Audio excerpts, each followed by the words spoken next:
প্রতিদিন ঘুম থেকে উঠলেই যেন নতুন দামের খবর। যেই বাজারে গতকাল এক দামে সবজি কিনেছেন, আজ সেখানে গিয়েই গুনতে হচ্ছে বাড়তি টাকা। প্রশ্ন একটাই, এভাবে আর কতদিন? চলুন দেখে নেওয়া যাক বরিশালের খুচরো কাঁচা বাজারের বর্তমান চিত্র।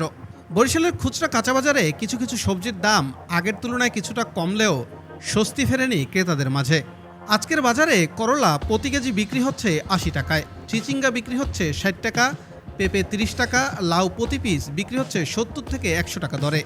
এছাড়াও কাঁচকলা হালি ৫০ টাকা, গাড়ি ৪০ টাকা এবং কাঁকরোল বিক্রি হচ্ছে প্রতি কেজি ৮০ টাকা দরে। করলা হলো ৮০ টাকা, আর রেয়াসি ৬০ টাকা, আর শসা আগে ১০০ টাকা বেশি, আর এখন বর্তমানে বেশি ৪০ টাকা। পেঁপে ৩০ টাকা, আর গাড়ি হলো ৪০ টাকা, কাঁচামরিচ ৪০০ টাকা। আগে আসলে আর দরে কম, এখন বেশি কাঁচামরিচ।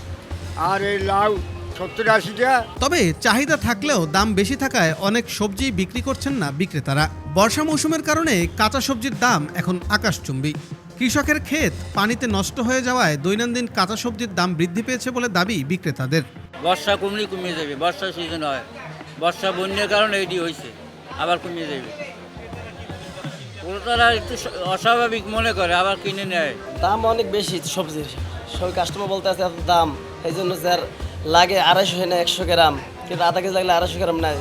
সবজির দাম বেশি, সব জিনিসের দাম বাড়ানো হলে বর্ষার জন্য, সেই জন্য মাল আমদানি কম আসে, দাম বেশি হয়। অন্যদিকে ক্রেতারা বলছেন নিত্য প্রয়োজনীয় পণ্যের দাম বাড়লেও তাদের বেতন বাড়ছে না, ফলে সংসার চালাতে হিমশিম খেতে হচ্ছে তাদের। বাজারটা নিয়ে আমরা একটু কনফিউশনের মধ্যে আছি, কারণ আগের যে দরদাম ছিল তার চেয়ে একটু বাজারটা এখন দর বেশি। যেমন এক শাক নিতে আসছিলাম ৪০ টাকা ৫০ টাকা দিয়ে কোনো শাক নেই। তারপর তেলের দাম, গ্যাসের দাম তো আগেই বাড়ছে, সব কিছুরই বাড়তি। তাই জব করলে যে স্যালারি যা পাচ্ছি আগেরটাই, স্যালারি কোনো বাড়তি এখন পর্যন্ত হয় নাই। এখন আমরা চাচ্ছি যে মোটামুটি যদি রায়ের ভিতর থাকে, যে মনে করি ১০০ টাকা আগে সবজি কিনতাম, ২ পদ সবজি হতো, আর এখন মনে করি ১০০ টাকা একটা শাক, ২ পদ শাক নিলে হয়ে যায়। সবজির বাজারে ঢুকতে পারতেছি না। সব জিনিসেই দাম বাড়ছে, মানে সবজি শাক পাতা মানে প্রচুর পরিমাণে দাম বাড়ছে।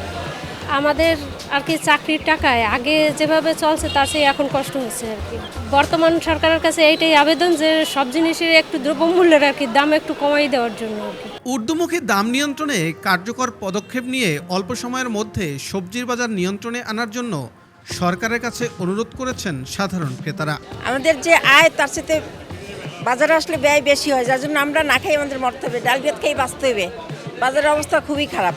এরকম বাজার দর হইলে আমরা কীভাবে বাঁচবো, এটা যদি আপনারা না দেখেন তাহলে আমাদের এইভাবে চলে যেতে হবে, না খাইয়ে মরতে হবে।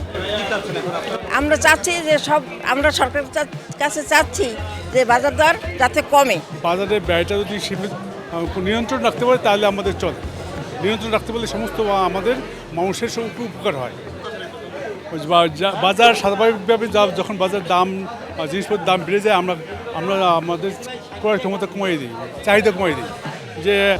যেখানে লাগতো আমরা 2 কেজি নিতাম, সেখানে 1 কেজি কিনি। ওইটা দিয়ে সীমিত আয়ের ভিতরে আমরা চলতে হয় আমাদের, তার নাহলে আমাদের নাভিশ্বাস বেরিয়ে যায়।